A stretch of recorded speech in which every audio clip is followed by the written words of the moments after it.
Good evening, my relaxation seekers.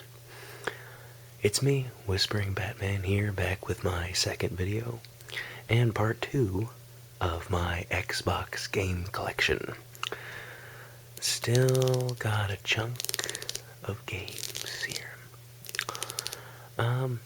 Before I start, let me just do a little background, a little more exposition on the Whispering Batman.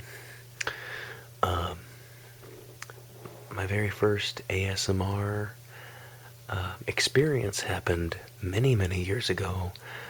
By the way, that's Meatball. It's my kitty, my kitty.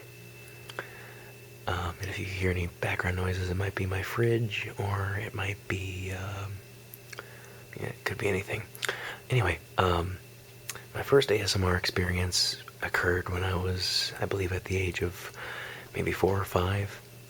I was watching a movie called Mrs. Doubtfire. Hilarious, a very, very funny movie. There's a part in the movie where Sally Field tells Robin Williams that she wants a divorce, and Robin Williams' quick response, or his natural response as an actor, was to like open his mouth a little bit. Yeah, a little bit. And you kind of get that clicking sound when you open your mouth, like the saliva-y sound. And I didn't know what that was. I was like, man, I really like that. I don't know what it is. Maybe I'm just a freak, but really enjoyed that sound. And I enjoy the sound of like people walking on like pebbles in movies, and generally things where it's just like little noises like crackling leather, or rocks rubbing together slowly. Or okay, this is beginning to sound kind of like a fetish, and it's not. It's just a very enjoyable thing I have, and I figured I would share my thoughts with this community, and I'd also share my Xbox games. I've got games and recommendations. Okay, moving on. Let's start with a little bit of Grand Theft Auto Vice City. In my opinion, this is still the best Grand Theft Auto game ever. San Andreas was just a little too big for me. I don't know. There's something about this. I don't know if it's like the tackiness of the 80s that they throw in there, or the neon colors, the bright lights, the characters, Tommy Vercetti. It all just comes together perfectly, and I spent so many hours playing this game, especially like in 8th grade. I remember buying the double pack, which also featured Grand Theft Auto 3, and I played a little bit of that, but to be honest, as soon as I started playing Vice City, I never really picked up Grand Theft Auto 3 again, and I know that's a shame because that's also a very good game, and I've found that out through the years. But this is a total winner in my book. Again, with like video game violence, I remember so many parents being upset over their kids playing this game. When you look at it even now, 10 years later, and it's like the blood is made out of Kool-Aid. It's like Kool-Aid City. And I like how even if you shoot someone in the face, they fall on the ground, and you look at them, and they'll have, no matter what, no matter where you hurt them, there's always just like a pool of blood that starts from like their stomach. It's kind of neat. It looks like somebody broke open like a few hundred ketchup packets on the ground or something. Anyway, this is a superb Grand Theft Auto. Let me see if I can, kind of sitting awkwardly, hang on.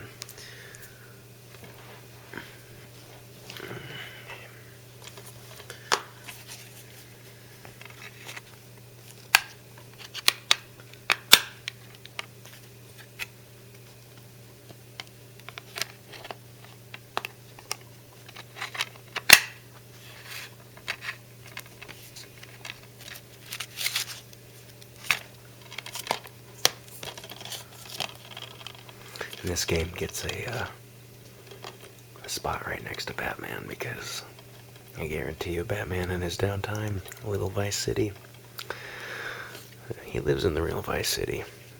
He needs to find a way to relax every now and then.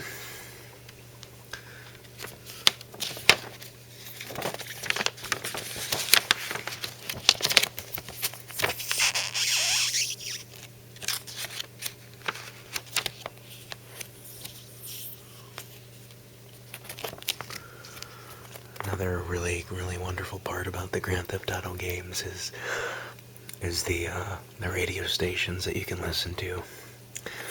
Absolutely hilarious.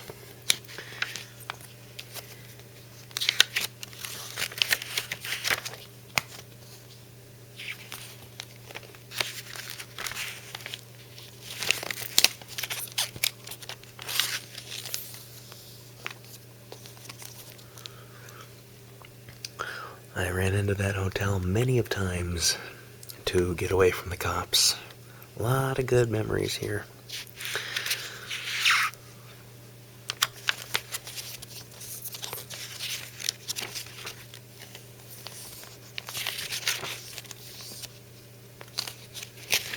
Love Fist. Oh, here's all the radio stations I was talking about. Awesome game. That deserves a good love pat.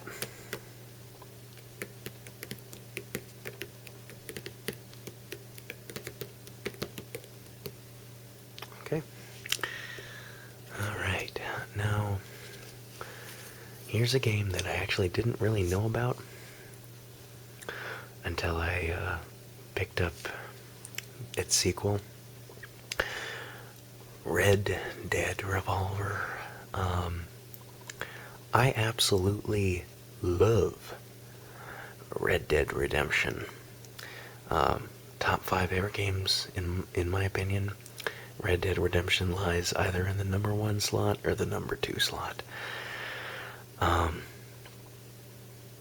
that's an awesome game. See, and that's the problem with this game, is that every time I look at this game, it just really makes me want to play Red Dead Redemption. I did try this. This is not a bad game in any way, and obviously a lot of people bought it because it's a platinum hit. But, whew, man, Red Dead Redemption really nailed it. Really nailed it. The graphics in this game, they're everything you'd expect from Rockstar about 10 years ago. Everyone's hand is just kind of like always a balled up fist. Same thing was in Vice City. I remember, like Tommy Vercetti talking on the phone, and it would just be like this glob of a hand holding the phone up to his head. But other than that, this is not a bad game. Let's see. Really nice disc art. Disc art it's also kind of a big thing for me. I enjoy seeing a well-decorated disc. The biggest disc disappointment in history, though, I'd have to say, would be when Captain America, the movie, came out on DVD and Blu-ray. That was a really bad missed opportunity to make the disc Captain America's shield. It's nitpicking, I know, but these are the things I think about. I mean, geez Louise. Okay, now in my previous video I discussed James Bond and Nightfire doing a completely original thing. This is where they tried to bring back the magic of GoldenEye. But let me say something with this. The magic of GoldenEye has not died. I still play GoldenEye quite often, actually, on my Nintendo 64. And I'm sure that there's still other people who still play GoldenEye on Nintendo 64. But there's always going to be more GoldenEyes because it's not the game anymore. And the developers need to understand this. The game GoldenEye is perfect the way it is. Anything you make from here on out isn't going to be GoldenEye. So don't try to remake GoldenEye. This is GoldenEye Rogue Agent. It came out in 2004, I think, so it's not that old. I guess it is going to be old. It is old. Never mind, this is old.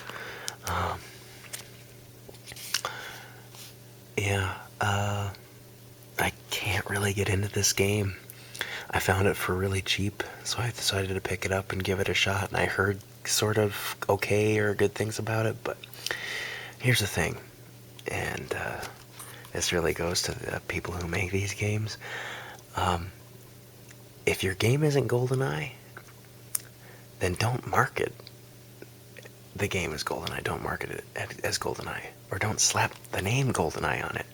Especially with the new one, like the remake, Reloaded, or whatever it was called on the Wii and the Xbox 360. You know, a lot of people, they got upset on one end because they thought it was going to be like a revamped, re-updated version of the original game, which would have been awesome. And then you get people on the other side who are like, hey, they can do whatever they want because it's canon. Well, it's not.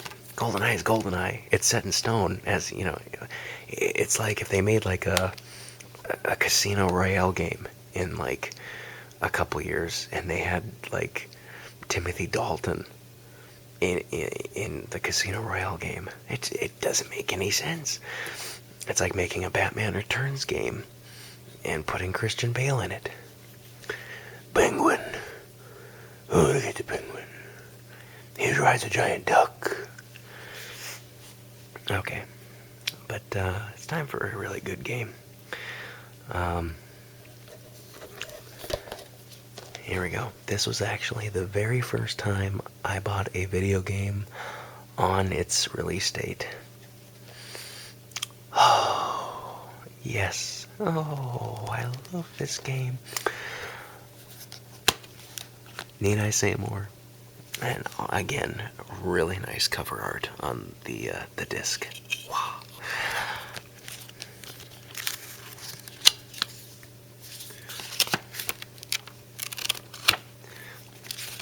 I never really read the owner's manual. It's just kind of nice to have them inside the case because it's kind of having like a little mini poster. It's like, oh, that looks really good. It's time to play that. Oh, hell yeah. In fact, this game was so good that it spawned a sequel.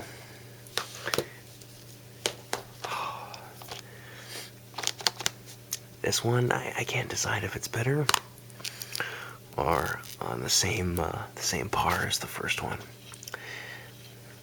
The original is always a good way to go, especially if it's a great thing. But sometimes, just like Red Dead Redemption, the sequel can be even better.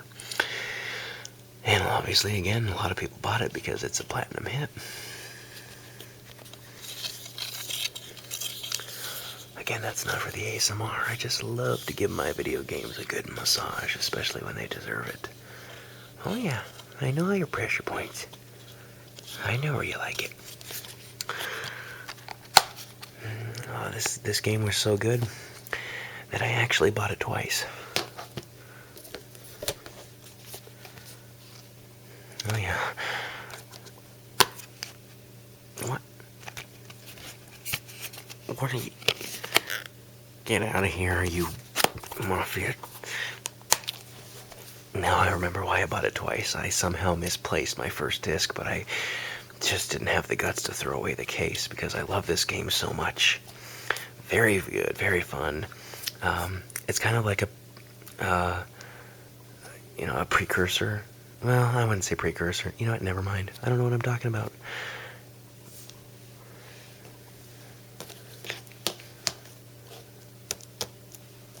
Can't go wrong with those. Okay, I'll do another couple more